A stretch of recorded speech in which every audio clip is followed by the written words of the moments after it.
Hey cats, this is your digital girl Mehul, and in the studios of 94.3 today, I have a musician, a song composer, a lyricist, a Bollywood playback singer, a viral sensation, I must say, a beautiful impressionist, and of course, a gorgeous girl, Maanuni Desai, aka Scarlet Victim. How are you feeling? Hi. I'm great. Hi. Nice to meet you again. Yeah, why Scarlet Victim?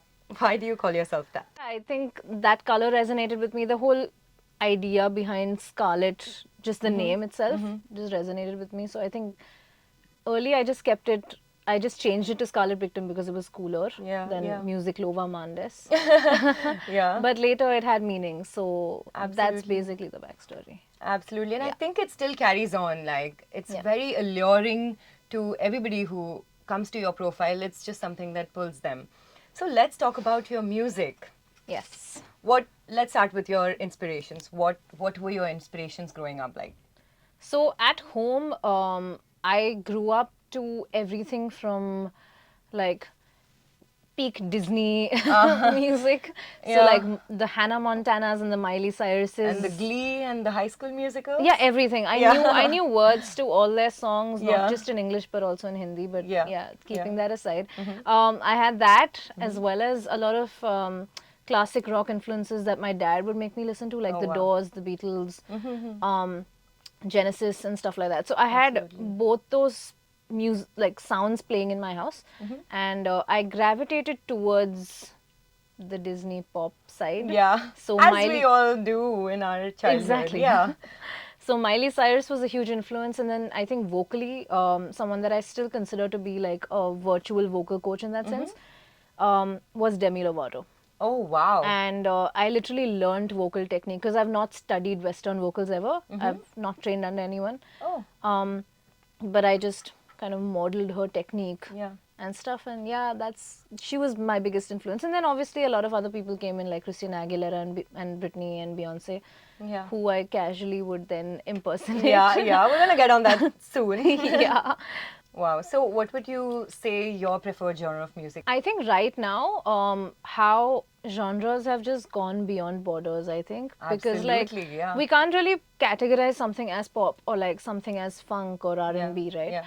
So I'm in that exploratory phase of my of making music rather. Yeah. That I know that I would have like certain genre influences all put together. So I can't really mention one genre. Yeah. But they would be surrounding everything from pop, R&B, funk, jazz, Yeah. and hip hop actually. Because Yeah. these have been like my biggest influences. Let's talk about your milestones, some that you've already achieved and some that you would want to achieve. What is something that, remains in your core memory as a musician? I think some personal achievements or, places or points where I really felt proud was when I got to work on background scores of films at the age of 19. Yeah.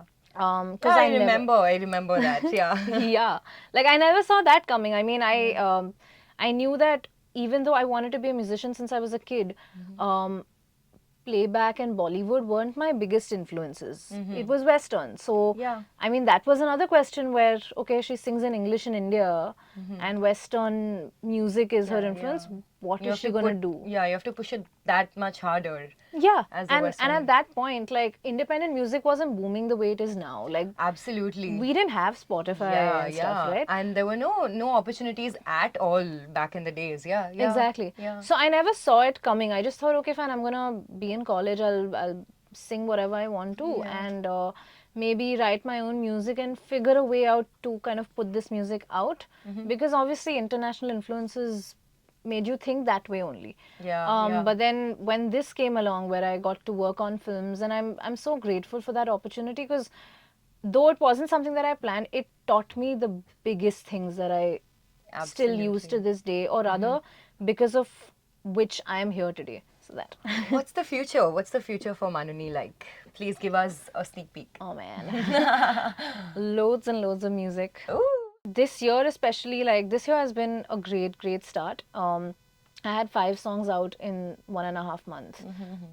Most of them were in Hindi, so that was a very different space for me. So I think I'm just exploring so much. So the kind of music that I have been writing and the stuff that I've been recording, which is yet to come out, is just multi-genre stuff. I have like bigger goals and bigger dreams and stuff, but I don't like to jinx it. Absolutely, yeah. So I can just I say get like that. I'm just looking forward to the stuff that I'm already working on.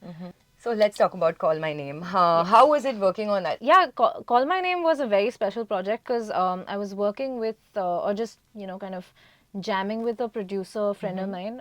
His name is Brain Setter. His stage name is Yes. Brain Setter. Yeah. And so we'd constantly, just jam on stuff that he'd make, like deep house stuff and whatnot. Yeah. So at that point, like I'd heard this Russian artist called Zivert. Okay. And she was kind of making synth pop stuff in 2019. When I went to my friend's place and he was just like cooking up some stuff, I said, hey, can we make something like this, or rather let's just jam to something like this. And then like within 2 days he sent me the entire Call My Name track. Like he produced the entire thing. Wow. I kept listening to it and then I just sat on it for like a year. Wow. And then I wrote it in the pandemic in 2020. And that too within months. Like I wrote the first verse in 20 minutes and then 2 months later I wrote the second verse. So stuff like that. Yeah, good And things then take time. Just give me a name of some collaboration, some artists that you would like to collaborate with in the near future.